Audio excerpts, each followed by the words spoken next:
boa noite mais uma vez. Sejam bem-vindos ao nosso canal Luz, Lei Divina Ser Luz, nosso canal de Umbanda, para tratar de diversos assuntos aí que tocam a nossa espiritualidade e a nossa religiosidade. Saravá. Então vamos lá, recomeçando aqui. Então uma pergunta mais uma vez que toca em assuntos que já foram tratados lá atrás, mas como está retomando, né, talvez precisa que a gente apare alguma aresta. A pergunta é a seguinte: no juízo final eu não serei julgado ou condenado por Deus, mas sim por mim mesma. Você vê como é difícil a gente compreender, né? Até porque o exemplo que a gente tem aqui na Terra, nesse planeta de provas e expiações que a gente se encontra, é uma justiça de fora. Então é alguém, né, que fala em nome da lei, aplicando a lei em nós. Então a gente tende a colocar essa justiça do lado de fora. Mas, gente, dentro da espiritualidade, dentro dos processos divinos, tudo está dentro. Então tudo está em nós. E o que a gente falou num dos plantões que a gente trabalhou essa questão da condenação, desse juízo final? Realmente não é Deus que nos julga. Não um Deus que está fora, senão um Deus interior. E esse Deus interior, ele age em ressonância com a nossa própria consciência, do que a gente já realizou de consciência. Ou seja, o que eu entendo, o que é certo e errado, dentro daquilo, a minha própria, ou seja, se eu entendo, a minha consciência é que faz esse discernimento. Ora, se minha consciência faz esse discernimento, eu não tenho como enganar a ela. O que acontece? Essa consciência vai tocar a lei dentro do que eu preciso reajustar em mim. Então é bom que fique muito claro que o nosso tribunal é a nossa própria consciência. Isso está, inclusive, perfeitamente dentro da própria lei de Deus. Por quê? Como é que eu poderia ser julgado por algo que minha consciência ainda não tem discernimento? Então vamos pegar um exemplo aqui. A consciência de um ser iluminado e a nossa consciência. Olhe o nosso nível de discernimento e olhe o nível de discernimento de um iluminado. Então, quem responde com mais profundidade diante da lei? Obviamente o iluminado, né? Ou o que está mais iluminado. Não vamos falar do iluminado, porque o iluminado ele saiu desse plano de ilusões, esse plano kármico, né? Então vamos falar do mais iluminado, né? O que não está plenamente iluminado ainda, para ficar bem claro aqui o exemplo. Então o que acontece? A pessoa que tem mais luz do que eu, ela vai responder mais diante da lei, porque quem vai botar ela no tribunal é a própria consciência dela, que já tem o discernimento de que aquilo é errado.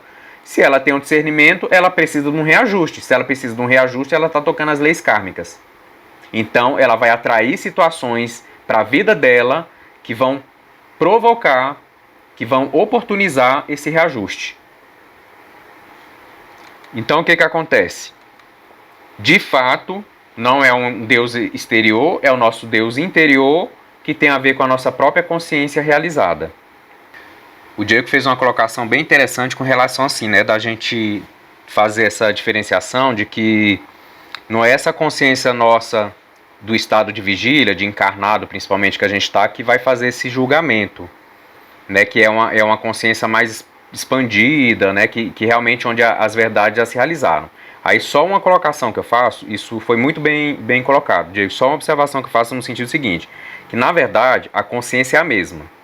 O problema é que quando nós estamos encarnados, debaixo do véu do esquecimento, o que tem mais força sobre nós é a personalidade, e não a consciência.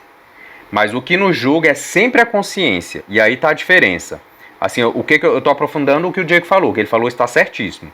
Estou aprofundando um pouco mais. Por quê? O que a gente precisa entender? Duas peculiaridades. Ó, a primeira é que quando a gente se reveste da personalidade, diante desse véu de esquecimento, a gente fala assim, padrinho, mas é muito paradoxal. A gente entrar no véu de esquecimento, se revestir de personalidade, ou seja, a nossa consciência não consegue atuar prontamente na gente e a gente ainda tem que discernir. Aí é que está o ás da questão. Porque o que foi verdadeiramente integralizado de verdade na nossa alma se projeta na personalidade. O que não se projeta na personalidade é o que ainda não está muito bem integrado na minha consciência. Por isso mesmo eu reencarno com esta personalidade para integrar o que eu preciso dentro dessa personalidade de forma mais sólida em nível de verdade, em nível de consciência. E o que acontece na hora do desencarne? O véu se levanta um pouco, totalmente não. Se levanta um pouco. Quando ele se levanta um pouco, a minha consciência ela brilha com mais força. E o que essa minha personalidade aqui escondia, por assim dizer, ou seja, que ela preferia esconder, como o Diego bem colocou, tem coisas que a gente sabe, mas a gente prefere relativizar. Lá no nível, é aquele que eu gosto de usar muito o exemplo de quando Adão e Eva se sentem nus. Porque, gente, escondido num corpo físico material, a gente pode fingir muitas coisas. Mas quando a gente se despede disso, a gente fica sem esse corpo material, que é uma grande máscara do que a gente pensa, do que a gente sente verdadeiramente, e a gente vibra do lado de lá, o que a gente costuma dizer? Do lado de lá, a lei da vibração é inexorável.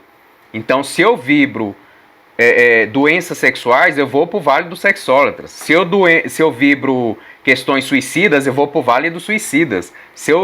Entendeu? Se eu vibro amor, eu vou para colônias onde o amor prepondera. Então lá não tem essa âncora que é o corpo material para me permitir que eu me engane diante da minha própria consciência e de que eu engane os outros. Então, assim, na verdade a consciência é uma só. Mas aqui que a gente tem que entender, o propósito do encarne, da gente se revestir de personalidade, é exatamente que só as coisas que estejam verdadeiramente dentro da minha da integralização do meu espírito, ou seja, realizado plenamente na minha consciência, reverbere em toda e qualquer personalidade minha. É por isso que a gente fala que no espiritismo não existe involução ou retrogradação evolutiva. Porque se a pessoa vinha falando, vivendo tudo como se fosse... Aí, ó, falando que vai terminar, né? Vivesse tudo como se fosse tudo perfeito, mas ela tá fingindo para ela, para a sociedade, ou relativizando, como o Diego falou, o que acontece? Na hora que ela for colocada à prova, ela sucumbe. Isso não quer dizer que ela retrogradou ou evoluiu, isso quer dizer que ela ainda não tinha realizado. Isso tem a ver com essa questão da consciência.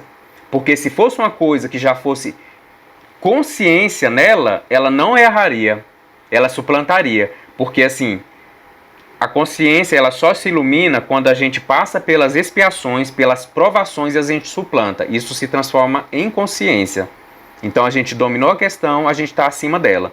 Agora, enquanto não está, a gente fica nesses processos de encarnes e desencarnes até que se integralize na consciência. E tem que ser feito na carne, viu, gente? Isso não é feito do lado espiritual. A gente pode se preparar lá, mas a expiação e a provação é na carne. Porque a gente só realiza a consciência, a tomada de consciência só se concretiza quando encarnados estamos. Porque se a gente não conseguir suplantar as ilusões da matéria, então isso é a prova cabal de que a consciência não foi realizada. Ok? Então a Aline fez uma colocação com essa relação, né, que a gente trata assim, a lei ela é inexorável, ela é sempre inexorável. Isso é uma verdade. E aí a Aline trouxe esse exemplo assim de uma pessoa, por exemplo, suicida. Mas se a pessoa suicida, vamos supor que ela se suicidou lá no passado, onde ela ainda não tinha consciência do suicídio. Mas essa lei é inexorável? Não é. Ela vai agir ou não vai? Toda lei é inexorável. Mas eu só entro em contato com essa lei, eu só respondo diante dessa lei quando eu tenho condições de compreender. Então, por exemplo, é a mesma coisa da gente falar que... Vocês ouviram uma pesquisa, vocês viram uma pesquisa há muitos anos atrás que eles estavam fazendo estudos que perceberam que os golfinhos estavam se suicidando, que isso não era comum no reino animal. Mas enfim, dentro desse estudo, vamos analisar só para pegar exemplo. Obviamente são estudos. O que eles falavam? Que os golfinhos mergulhavam e não subiam. Eles entravam num processo que era parecido com a depressão humana, né? Pelo comportamento, os pesquisadores percebiam isso, e num determinado momento eles não subiam mais para respirar. O que acontece? Se a gente for fazer uma comparação, a gente pensaria o seguinte: um golfinho tem consciência diante da lei? Não.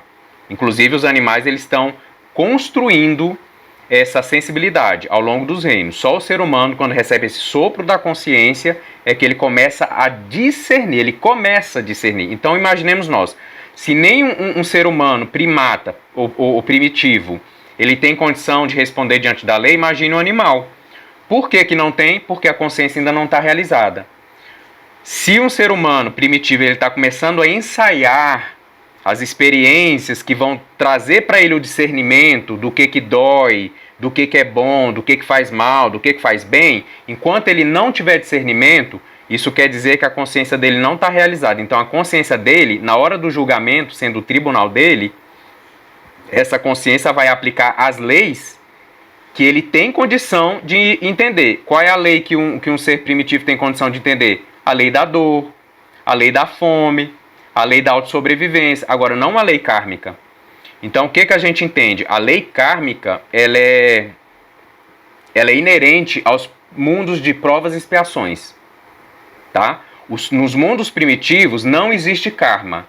Existe processo de sensibilização, processo de construção do corpo mental, do corpo emocional. Então, essas experiências. Então, quando esse espírito começa a perceber isso, ele sim passa a experienciar nos mundos de provas e expiações. Por isso que os karmas só existem nos mundos de provas e expiações. A partir daí até o planeta de regeneração, tá? Então, o que acontece? Realmente é o tribunal da consciência. A lei é inexorável diante daquele que já a compreendeu. Então, isso que a gente tem que entender. Até porque não teria justiça nenhuma em Deus aplicar um karma em alguém que não tem a noção do bem e do mal, nem sabe o que aqui veio. É a mesma coisa de um adulto punir uma criança de 2 anos porque ela está chorando, porque ela está com fome. Entende? Então, assim, fazendo uma comparação bem simplesinha. Ficou claro, Aline? Tomás perguntou aqui como é que fica o caso dessa... Voltando um pouquinho à questão da consciência, né, do nosso tribunal, da nossa consciência, como é que ficaria a questão de uma pessoa que ela está agindo corretamente, mas de forma forçada. Não é isso, Tomás? Tipo assim, não é que ela faz por amor, que ela faz porque está bem, mas ela se força a fazer aquilo. Então, o que acontece? Tomás, essa é aquele exemplo que eu dei, que são as pessoas que na hora da aprovação, elas sucumbem. Porque aquilo que a gente não tem, a gente não dá, a gente não oferta, a gente não consegue viver. Então, é a grande história da máscara. Vai chegar um momento que a vida vai te colocar na situação, porque a vida, ela não perdoa nesse sentido da gente fingir. Mas também há aqueles processos que a gente não tem consciência que a gente está fingindo. Como o Diego até citou lá, a gente acha que está fazendo certo, porque a nossa consciência, ela não tem como se projetar na sua integralidade. E aí eu vou trazer um outro conhecimento, já fazendo um link que é muito importante para vocês compreenderem.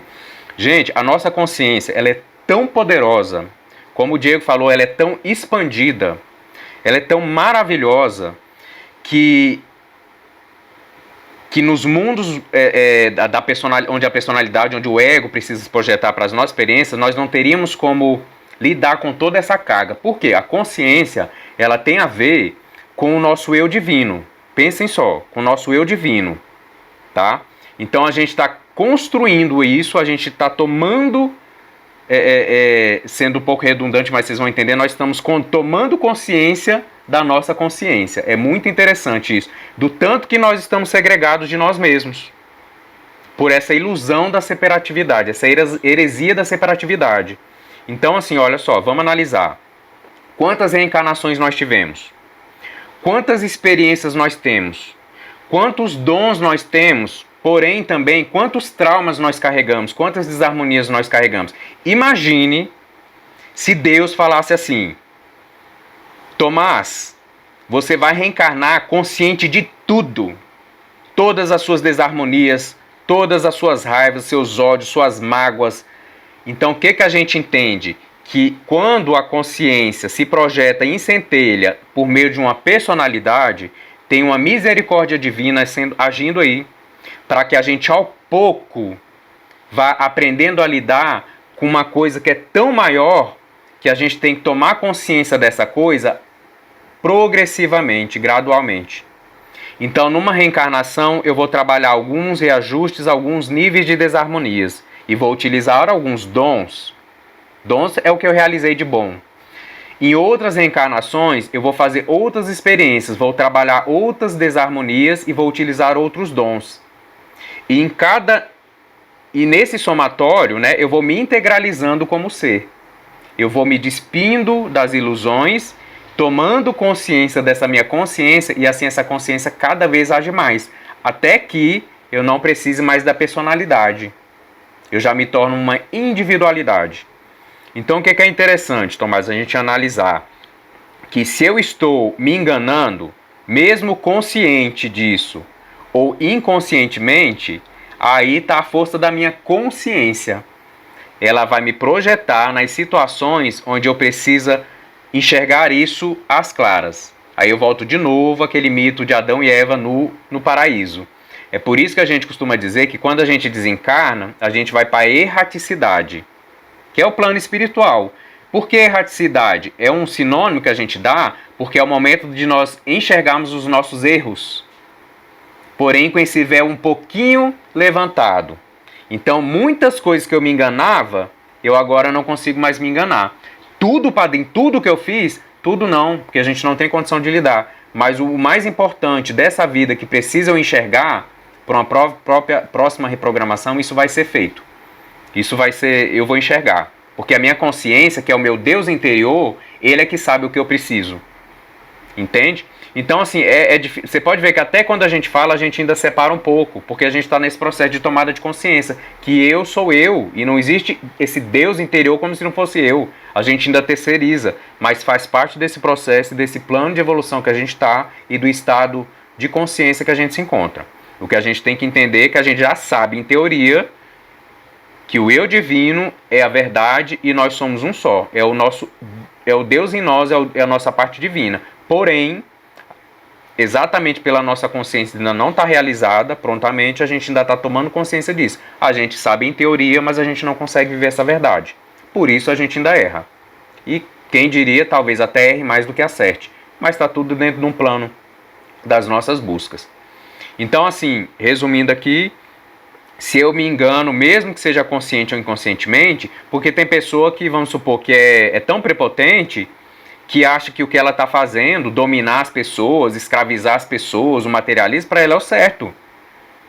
Mas se isso é errado diante do eu divino dela, o próprio eu divino vai criar circunstâncias para que a vida sensibilize essa pessoa até que ela aprenda que não. Que ela está fazendo das mentiras e das ilusões dela a verdade. E essa mentira vai ter que cair por terra. Por outro lado, é isso que eu falei, a consciência, a gente está tomando consciência dessa consciência e essa consciência abarca todas as nossas reencarnações. Nós ainda não temos como lidar com tudo isso de uma vez só. Então, por isso, vem até essas teorias da apometria, né, das PMs, das personalidades múltiplas, porque é muito mais producente que a gente vai lidando com as nossas dificuldades em quantidades assim definidas por um projeto kármico, que a gente tenha condições de superar, de suplantar, do que jogar tudo em cima de nós e a gente não aguentar. E vamos fazer só uma comparação. Se do jeito que já está difícil, tem um bando de gente se suicidando, em depressão, com dificuldade, imagine você trazer todas as desarmonias para uma vida só. Não tem quem dê conta. Então, realmente, assim, existe um plano e a gente tem que compreender que esse plano é o melhor possível e é um plano perfeito para essa nossa ascensão gradual, para essa nossa tomada de consciência e para que a gente mais tenha possibilidade de acertar e de sair vitorioso do que propriamente um reencarne planejado para a nossa ruína. Isso não existe, é sempre para o melhor. Mas impera também um livre-arbítrio. Aí vamos falar da inexorabilidade. Livre-arbítrio é inexorável? É para quem tem. Então, assim, as minhas escolhas, elas estão de acordo com a minha condição de escolher, com a minha capacidade de escolher. Vamos fazer uma comparação às crianças de 5 anos. Eles têm como escolher a profissão que eles vão ter? Não tem. Eles vão responder diante disso? Não, eles nem vão ter profissão. Com 5 anos, não. Então, a lei do livre-arbítrio impera para as crianças de 5 anos? Não, ainda não. Por isso que a gente fala, até os 7 anos o espírito está no processo de reencarne. A partir dos 7 aos 14 anos, ele começa a imprimir nele o que está na alma dele e na consciência dele. O que da consciência dele consegue atravessar a personalidade dele, começa a vibrar, e também as desarmonias que estão lá e que estão pulsando muito forte. A partir dos 14 anos, ele começa, já botou o pé na terra, quase que 100%, e ele já começa a manifestar os gostos, os desejos, as paixões, as forças e as fraquezas. E a partir da maioridade, porque isso também segue um pouquinho as nossas leis humanas seguem um pouco essa questão espiritual, então a partir dos 18 anos ele já é considerado autossuficiente, por assim dizer. Ah, padrinho, mas dependendo da cultura isso muda. É porque relativiza um pouco, isso não é muito fechado, porque a gente não está sintonizado com as leis ainda.